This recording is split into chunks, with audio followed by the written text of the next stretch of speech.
What's going on, everybody? Welcome back to another video. Welcome to a special edition of Matt's RV Reviews. These types of videos I normally film on the golf cart, but it's raining today, so I'm not going to do it. So I'm here in the Coachman Encore Bourbon and Bonfire Edition. You guys know I love this motorhome.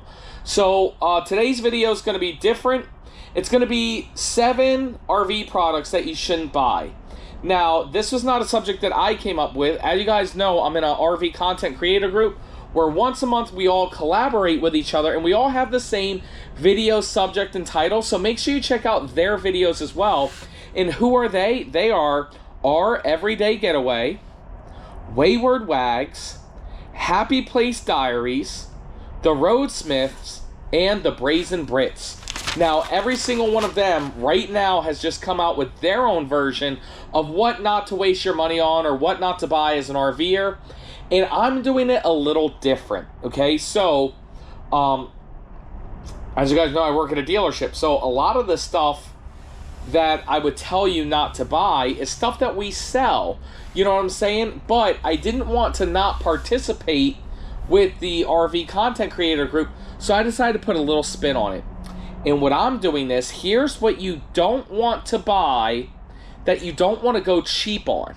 So you still want to buy this stuff, but in my opinion, there's a lot of stuff in the RV industry that you can save your money on and buy a cheaper version, and it does just as good of a job.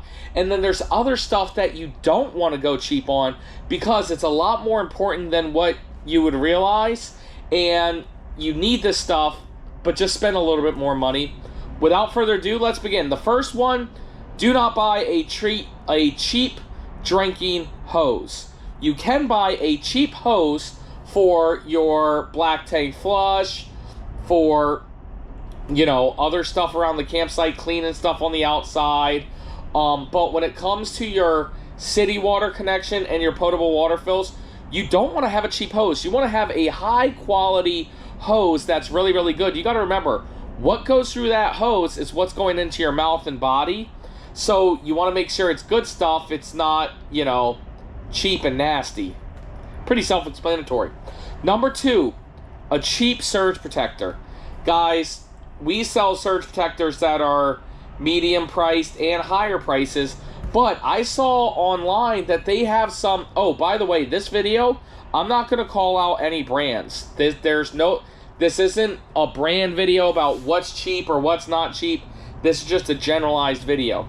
But there is some brands on Amazon where you can get a surge protector for $24.99. Guys, when it comes to surge protectors, you get what you pay for. Buy the higher end ones. You're buying a $50,000 travel trailer, a $100,000 motorhome, a $300,000 motorhome. Spend the additional money to get a higher quality surge protector. Next is solar panels. Don't buy the cheap flimsy ones. Don't buy the ones that flip up on your dashboard. Don't buy the ones for $9.99. They won't do anything. They never have. They never will. And it's one of those things that's so cheap that most people just don't even return.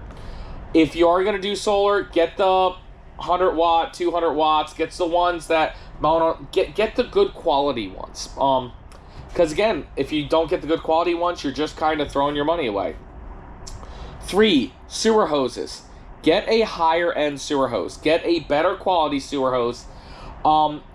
And don't get the cheap one. Believe it or not, a lot of these RVs actually come with cheap sewer hoses.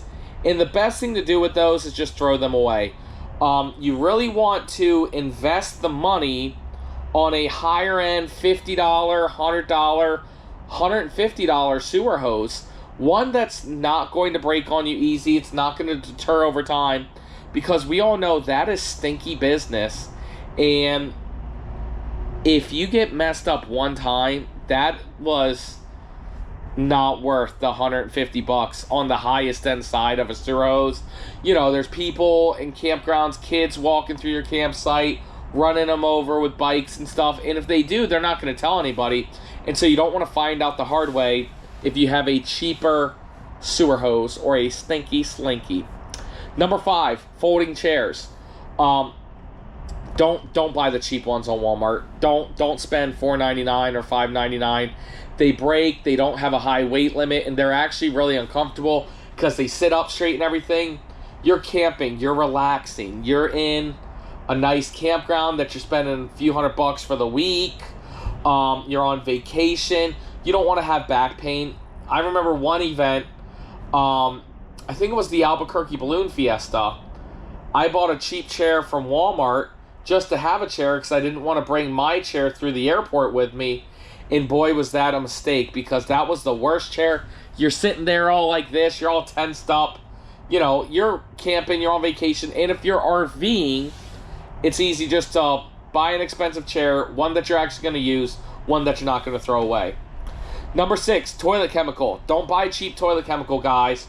You got to remember, your holding tanks. Oh, by the way, I'm not promoting any toilet chemical in this video, even though you guys know which ones to get. But even if you don't use our toilet chemical, get a higher quality toilet chemical, because, or not chemical, but toilet treatment. Because when you throw in the cheap stuff, don't get me wrong, it's a lot better price. All it's doing is deodorizing it, and it's sometimes, some of those brands can be harsh chemicals, and you got to remember, you're breathing in those fumes and everything. Just stick to an enzyme or bacteria-based toilet treatment. And then finally, the final one, number 7, is going to be weight distribution bars or anything towing related. That's the final thing you don't want to go cheap on. You can find weight distribution bars for a low price on Amazon, or anywhere else, really. You never want to get the cheapest ones. When it comes to weight distribution bars or a vehicle towing bar, buy the higher end stuff, buy the better built stuff, buy the stuff that's actually backed by a company that, you know, has the money and resources to do testing, because again, that's all safety stuff. So guys, short and sweet. Again, no particular brands that I was calling cheap, and no particular brands that I was claiming was the best. Those are just 7 things, in my opinion, you don't want to buy as an RVer, i.e. you don't want to buy cheap stuff. Again, this one was a little bit difficult because the content creation group, because I didn't want to go out there and say, like, hey, don't buy this, this, and this. Because, again, we do sell a lot of this, this, and this, and that's not my place to tell somebody what to buy or not to buy, especially with my association into the RV industry. But I hope you guys enjoyed what I feel like you should buy and spend a little bit more money on than everything else. Guys, drop a comment down below. Let me know if there was anything that you think I missed. If you think you should save some money and buy a cheaper version of X, Y, and Z, or if there was something that you should spend the additional money to make sure that you're getting something higher end. Thank you guys so much for watching. Make sure you tune in at 8 o'clock tonight for another RV review.